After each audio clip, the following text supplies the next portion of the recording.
July 19, 1943, 11:47 p.m. Somewhere in the dark waters off Vella Lavella in the Solomon Islands, a Japanese destroyer's searchlight sweeps across the black water like the finger of death. It misses the bow of PT-164 by mere feet. 23 American sailors press themselves against the deck of their boat, trying to become invisible. The engines are cut to idle. They're drifting, holding their breath. Behind that destroyer, 3 massive Japanese transport ships carry nearly 8,000 enemy soldiers, troops heading to reinforce Kolombangara, where they'll kill American Marines trying to take a strategic airfield. In exactly 4 minutes, these Americans will unleash hell from the shadows. But here's what makes this moment remarkable. They're about to do it in a boat made of plywood, an 80-foot wooden speedboat, against steel warships that outweigh them by thousands of tons.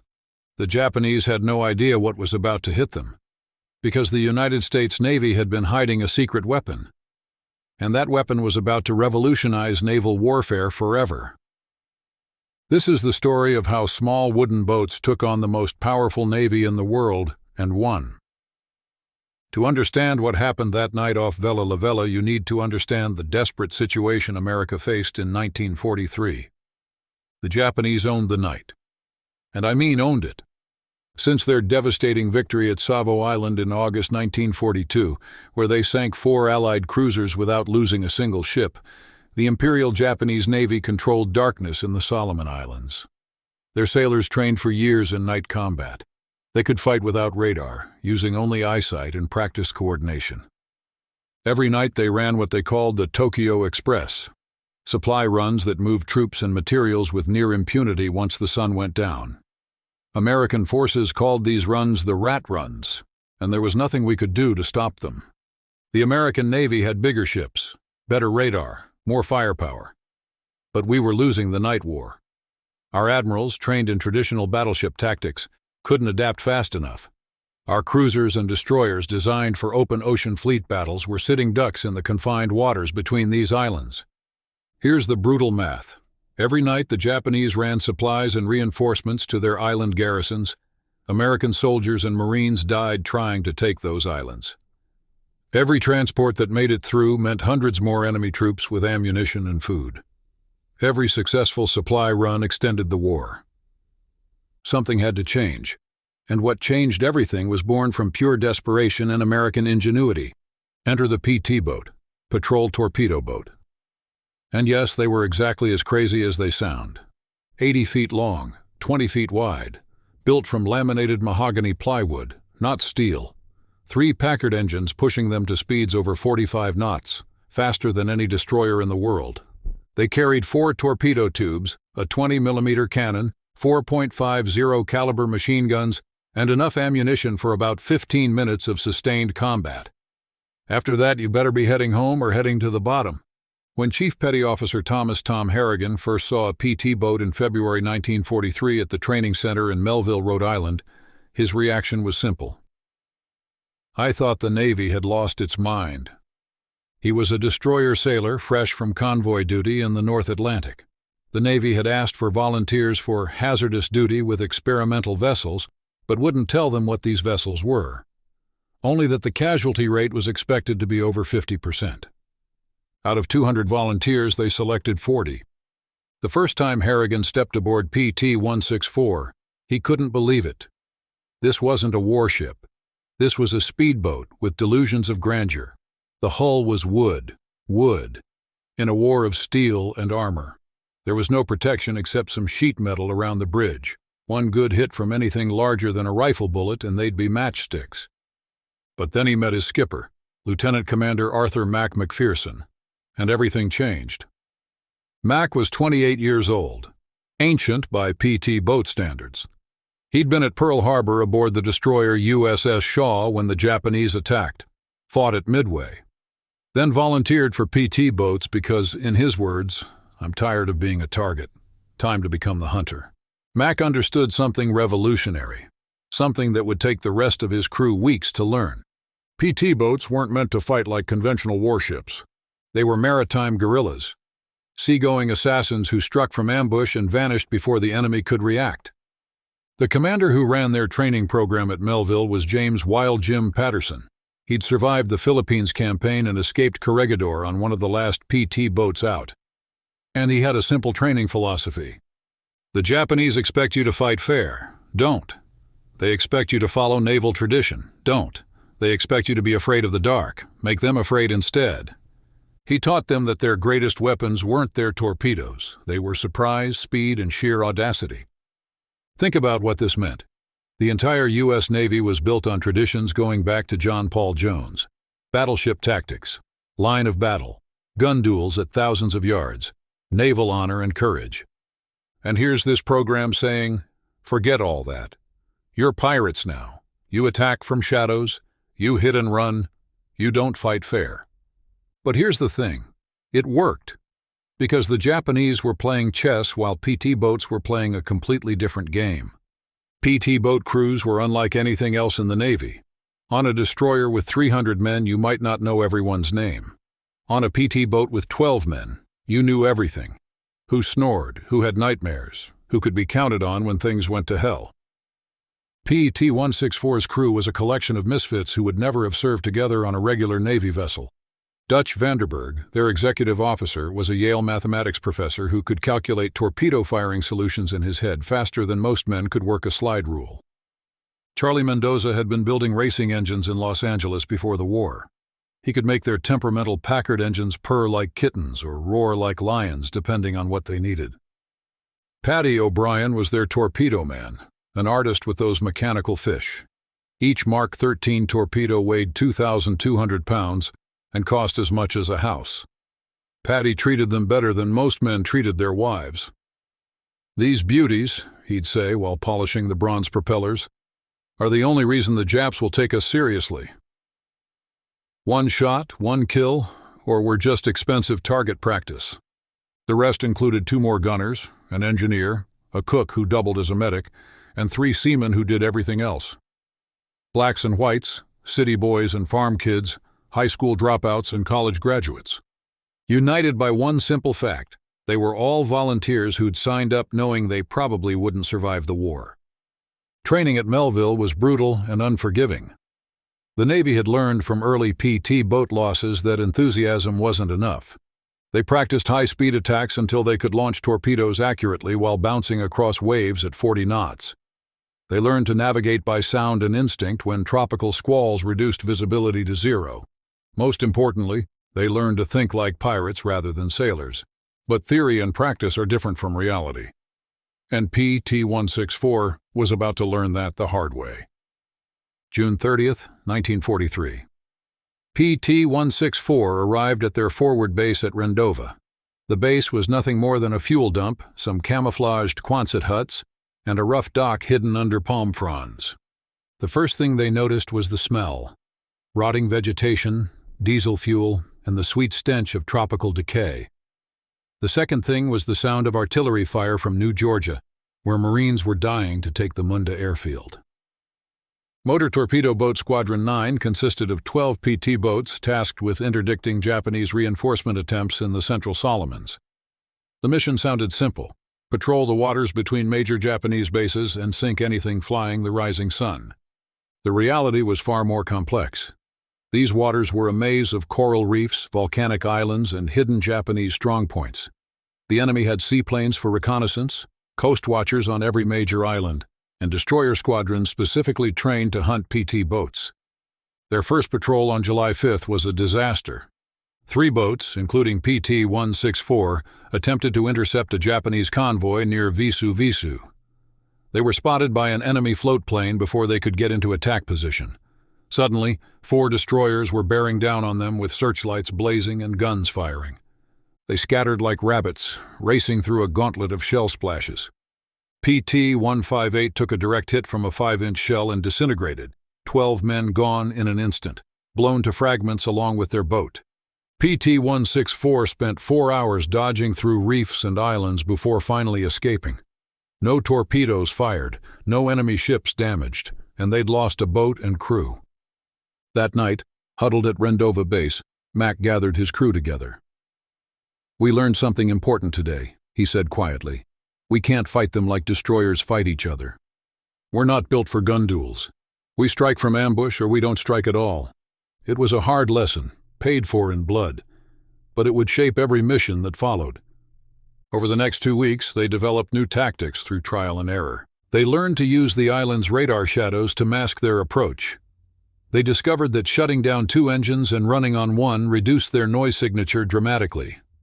Most importantly, they figured out how to coordinate attacks between multiple boats using simple light signals the Japanese couldn't intercept. The intelligence network supporting them was remarkable. Australian coast watchers hiding in the hills of Japanese-occupied islands would radio enemy ship movements.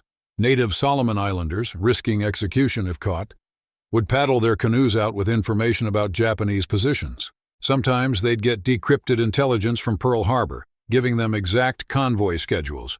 But most of the time they hunted by instinct and experience. And here's something crucial. PT boats were still classified as secret weapons in July 1943. Official Navy communications never mentioned them by name, referring only to small craft or mosquito boats. The Japanese knew something was hitting their convoys, but their initial reports described submarines or mines. They couldn't believe the Americans would send wooden speedboats against steel warships. That ignorance was PT-164's greatest advantage. July 18, 1943. Coast Watcher reporting indicated a major Japanese reinforcement convoy would run through Blackett Strait, heading for Vella on Kolombangara. This was the target they'd been waiting for. Multiple transports with minimal escort, forced to pass through narrow waters where their superior numbers wouldn't help them. Intelligence estimated 3 large transports escorted by 1 or 2 destroyers, carrying elements of the Japanese 13th Regiment, elite troops who'd fought in China and the Philippines. These weren't construction battalions or supply troops. These were frontline soldiers who would make the Marines' lives hell on New Georgia. Commander William Specht, their squadron leader, made it clear. "Gentlemen, this convoy cannot reach Vella. I don't care if you have to ram those transports. They go to the bottom tonight." Mack volunteered PT-164 to lead the attack, along with PT-168, skippered by Lieutenant Henry Hank Bramwell, and PT-171 under Lieutenant Junior Grade Joseph Joey Antonelli. As the sun set on July 19th, painting the sky blood red over the Solomons, they made their final preparations. Paddy O'Brien ran through his torpedo checklist for the 5th time, setting the Mark 13 for a depth of 10 feet and speed for 28 knots. Optimal settings for hitting a loaded transport. Charlie Mendoza had their engines tuned to perfection, mufflers installed to reduce noise. Dutch Vanderberg plotted and replotted their attack approach, calculating currents, wind, and the moon's position. Tom Harrigan checked his machine guns one last time, ensuring the ammunition belts fed smoothly. They loaded nothing but armor-piercing and incendiary rounds. Regular ball ammunition was useless against steel ships, but API rounds could penetrate bridge windows, start fires, and suppress enemy gun crews. At 20-30 hours, they slipped their moorings and headed into the gathering darkness. The 3 boats moved in column formation, engines muffled to a low rumble. As they cleared Rendova Harbor, Mack ordered them to test weapons. The night erupted briefly in gunfire as 12 machine guns and 3 20mm cannons barked into the empty sea. Then silence again, broken only by the rhythmic pulse of their engines and the hiss of water along their hulls. The ocean was rougher than they'd hoped, a 2-foot chop that would make torpedo accuracy challenging. But it also meant their wakes would be harder to spot, and the wave action would mask their engine noise. Every advantage mattered when you were 80 feet of plywood attacking 400 feet of steel. By 2300 hours, they reached their ambush position off the north coast of Vella Lavella. Mack cut engines to idle, and they drifted in the darkness, waiting. The only sounds were water lapping against their hull and the distant rumble of artillery from New Georgia. Then at 23:47 hours, their radio man Sparks Patterson picked up a transmission from the Coast Watcher. 3 large ships, 2 escorts bearing 280 degrees, speed 18 knots, range 15 miles from your position. The hunt was on. Mack started 2 engines, keeping them at low throttle as they moved to intercept. The mathematics were simple but crucial. The enemy convoy was making 18 knots on a steady course. PT-164 could make 35 knots without creating too much wake. If they positioned correctly, they'd intercept the convoy just as it entered the narrowest part of Blackett Strait, where the Japanese would have no room to maneuver. At 001 hours on July 20th, Dutch spotted them through his binoculars, dark shapes against the starfield, exactly where they should be. The Japanese were maintaining perfect formation, 2 destroyers in the lead, 3 transports following, with another destroyer bringing up the rear. They showed no lights, but their size and regular spacing made them easy to track once you knew where to look. Mac's plan was elegantly simple and incredibly dangerous. PT-168 would attack from the port side, PT-171 from starboard, while PT-164 went straight up the middle after the lead transport. It meant passing between the escort destroyers, literally threading the needle between death on either side. But if it worked, they'd cause maximum confusion and have clear shots at all 3 transports. "All ahead slow," Mac whispered. They crept forward at 5 knots, barely moving, letting the convoy come to them. At 2,000 yards, they could hear the enemy engines, the deep thrumming of massive diesels pushing thousands of tons through the water. At 1,500 yards, they could see individual details, the pagoda-style bridge of the lead destroyer, the cargo booms on the transports, even figures moving on deck. At 1,000 yards, Mac gave the signal. 3 clicks on the radio. All 3 PT boats surged forward simultaneously. Their engines roared from idle to full throttle in seconds, lifting their bows out of the water as they accelerated to attack speed. The night shattered. They were racing toward the enemy convoy at 40 knots. 3 small craft challenging steel giants. The Japanese were caught completely off guard. Their lookouts, trained to spot submarines or approaching destroyers, never expected attackers moving this fast from this close.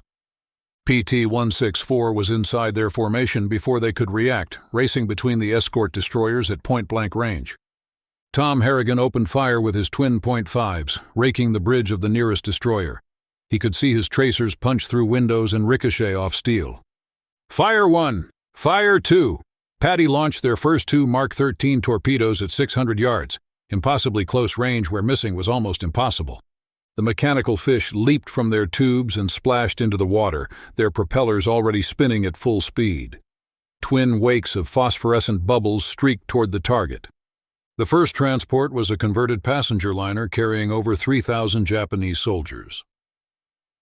The destroyer to their starboard finally reacted, swinging its searchlight toward them. The brilliant white beam found them instantly, blinding in its intensity. Immediately, their 25mm anti-aircraft guns opened fire. Green tracers reaching out for them like deadly fingers. Shells splashed around PT-164 so close that spray soaked everyone on deck. Then their torpedoes hit. The first torpedo struck the transport just aft of the bridge with a thunderous explosion that lit up the night like lightning. The second hit amidships, breaking the ship's back instantly. The 8,000-ton vessel lifted partially out of the water, then split in half. Both sections immediately began to sink. Through the searchlight glare and gunfire, they could see hundreds of Japanese soldiers spilling into the water. Their screams were audible even over the engines. PT-168 struck next, both Mark 13 torpedoes slamming into the second transport. That ship, loaded with ammunition and fuel for the Vella garrison, exploded like a volcano. The blast was so powerful it knocked Tom Harrigan off his feet. A wave of superheated air washed over their boat. Flaming debris rained down around them, starting small fires on their wooden deck that they frantically stomped out. The Japanese destroyers were responding now, but they faced an impossible problem. The PT boats were too close for their main guns to depress low enough to hit them, and they were mixed in with their own transports, making it dangerous to fire. Their solution? Try to ram them, use their superior size to simply run them down. The nearest destroyer turned hard toward PT-164, its knife bow aimed directly at their beam. At the combined closure speed, they had maybe 10 seconds before impact. Mac threw the wheel hard right and pushed the throttles past their stops. Their engines screamed in protest, but PT-164 pivoted like a ballet dancer, missing the destroyer's bow by less than 10 feet. As they passed, Harrigan emptied a full belt of ammunition into the destroyer's bridge at point-blank range. Sparks flew as bullets struck home. PT-171 wasn't as lucky. Joey Antonelli had lined up perfect shots on the third transport, but a Japanese destroyer caught them with searchlights before they could fire. The enemy's 25mm cannons found their mark, stitching a line of holes across PT-171's bow. One shell hit a torpedo, but miraculously it didn't detonate. The warhead needed to be armed by spinning in water before it would explode. Still, Joey had to abort his attack run and flee, streaming smoke and taking on water. PT-164 came around for another pass, but the element of surprise was gone. Every searchlight in the Japanese convoy was sweeping the water. Guns of every caliber were firing in all directions. The water around them was torn by so many shell splashes it looked like a rainstorm. Worse, the Japanese had finally gotten their 5-inch guns into action. Those could blow them to splinters with a single hit. "Launch remaining fish and get us out of here," Mac shouted over the din. Patty fired their last 2 Mark 13 torpedoes at the remaining transport, but the ship's captain saw them coming and managed to comb the wakes, turning parallel so both torpedoes passed harmlessly along his sides. Then they were running. All 3 engines at maximum power, weaving between shell splashes as they fled into the darkness. Behind them, the battle continued to rage. PT-168, despite taking several hits, managed to put 1 more torpedo into the already sinking second transport. The ammunition ship's death throes illuminated the entire strait, secondary explosions rippling through her hull as she went down. They regrouped 5 miles south of the engagement area. All 3 boats battered but still afloat. PT-171 was in the worst shape with multiple holes at the waterline and 1 engine out. They came alongside and helped transfer wounded crew members while carpenters worked frantically to plug holes with everything from mattresses to life jackets. PT-168 had lost her radio antenna and taken shrapnel damage throughout her superstructure, but remained combat capable. PT-164 had somehow escaped with minimal damage. Some shrapnel holes, a burned-out gun barrel from overheating, and scorch marks from near misses. But they were alive, and they'd accomplished their mission. 2 transports definitely sunk, thousands of enemy soldiers killed. The Japanese reinforcement schedule disrupted. The surviving transport, rather than continue to Vella, reversed course and headed back to Rabaul. The journey back to base was tense. Japanese float planes were up at first light searching for them. They hid in the shadow of small islands, camouflaged with palm fronds, engines off, barely breathing as enemy aircraft droned overhead. It took them 14 hours to cover what should have been a 3-hour journey. But they all made it back to Rendova. The debriefing was exhaustive. Intelligence officers wanted every detail. Japanese tactics, weapon effectiveness, enemy response times. What they told them would be distributed to every PT squadron in the Pacific. The lessons learned from their engagement would save American lives and sink enemy ships throughout the remaining war years. But the immediate impact was even more significant. Radio intercepts revealed Japanese communications describing new American secret weapons, high-speed torpedo boats appearing from nowhere. For the first time, the Imperial Japanese Navy was afraid of the dark. Think about what this meant. The same Navy that had dominated night fighting since Savo Island. The same sailors who had trained their entire lives for night combat. The same force that had made the Tokyo Express run with near impunity. They were suddenly afraid. They could no longer move freely at night. Couldn't guarantee safe passage even to their most heavily guarded convoys. Every shadow might hide a PT boat. Every sound might be American engines approaching. Over the following weeks, the Japanese changed their entire resupply strategy. Convoys grew larger but less frequent. Destroyer escorts doubled, then tripled. They started using searchlight-equipped float planes for night reconnaissance. All of these changes meant fewer supplies and reinforcements reaching their island garrisons, giving American ground forces crucial advantages. The psychological impact was perhaps even greater than the tactical success. Japanese soldiers waiting for reinforcements that never came began to lose hope. Enemy commanders, unable to guarantee supply deliveries, had to cancel offensive operations. The myth of Japanese invincibility at night, shattered by wooden boats crewed by American teenagers and reservists, began to crumble throughout the Pacific. Admiral Tanaka Raizo, who commanded many of the Tokyo Express runs, wrote after the war, "The American PT boats were our worst nightmare. Submarines we could hunt with depth charges. aircraft we could see coming. But these devil boats appeared from nowhere, struck like cobras, and vanished into the night. They made us afraid of our own element, the darkness we had once ruled. That fear, that uncertainty PT boats created. It was worth more than any number of ships sunk. It represented the turning point when the Imperial Japanese Navy, which had dominated the Pacific since Pearl Harbor, began to doubt itself. PT-164's success led to rapid expansion of the PT boat program. New bases were established throughout the Solomons and New Guinea. Improved boats with better engines, radar, and armor protection were rushed into production. Tactics developed through trial and error became official doctrine taught at training bases from Rhode Island to California. But this success came at a cost. 2 weeks after their successful attack, PT-166 hit a mine while returning from patrol. All hands lost. PT-162 was caught by Japanese destroyers in daylight when engine failure left her dead in the water. They shot her to pieces. Only 3 survivors were pulled from the water. Joey Antonelli, skipper of PT-171, was killed by a sniper while his boat was refueling at a forward base. By October 1943, when Tom Harrigan was rotated back to the States for new construction training, Squadron 9 had lost 7 boats and 73 men. But they'd sunk or damaged over 40 Japanese vessels, from destroyers to barges, and killed thousands of enemy soldiers who never reached their destinations. The exchange rate was brutal but necessary. Every PT boat lost was replaceable. The Japanese ships and experienced crews were not. Tom Harrigan returned to the Pacific in March 1944 as executive officer of PT-321, operating in the Philippines. The boats were better: radar, armor plate around the cockpit, more reliable torpedoes. But the essence remained the same: speed, surprise, and audacity. The technological advancement was remarkable. The early boats like PT-164 were essentially peacetime designs pressed into combat service.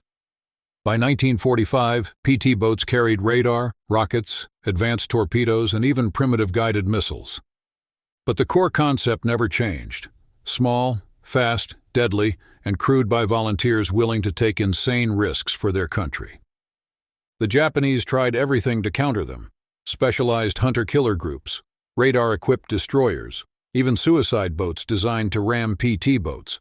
But they couldn't be everywhere, couldn't protect every convoy, couldn't make the night safe again. The most dangerous missions were the ones nobody heard about: inserting coast watchers behind enemy lines, evacuating trapped Marines from surrounded beaches, running ammunition to isolated outposts under enemy fire. These weren't glamorous torpedo attacks. This was grinding, dangerous work that saved countless lives. PT boats became the Navy's Swiss Army knife, used for any job too dangerous or too crazy for conventional vessels. One story captures the PT boat spirit. During the Battle of Leyte Gulf in October 1944, a squadron of PT boats attacked the Japanese battleship Yamato, the largest warship ever built. Their torpedoes couldn't even penetrate Yamato's armor belt. But they attacked anyway, forcing the massive battleship to take evasive action and buying time for American escort carriers to escape. Small boats didn't sink the giant that day, but their courage saved American lives. Mac McPherson survived the war, earning a Navy Cross and 2 Silver Stars. He stayed in the Navy, eventually commanding a destroyer squadron in Korea. At his funeral in 1987, his son said Mac often stated that PT boats were where he learned what real courage meant: not the absence of fear, but action despite terror. Dutch Vanderberg returned to Yale after the war. He became one of America's leading oceanographers, using skills honed dodging Japanese destroyers to map ocean currents and underwater mountains. He once said that after threading between enemy warships at 40 knots in the dark, everything else seemed easy. Charlie Mendoza went back to building racing engines in Los Angeles. His garage became legendary among hot rodders with a sign that read, "Speed Shop, we made PT boats fly." He'd tell customers that if he could make 4,500 horsepower push 50 tons at 45 knots, he could make anything go fast. Patty O'Brien stayed in the Navy, becoming one of the service's leading torpedo experts. He wrote the manual on Mark 13 torpedo maintenance that was used until the 1970s.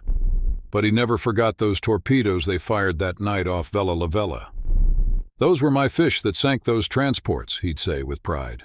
"2 shots, 2 hits, 6,000 Japanese who never made it to kill Americans."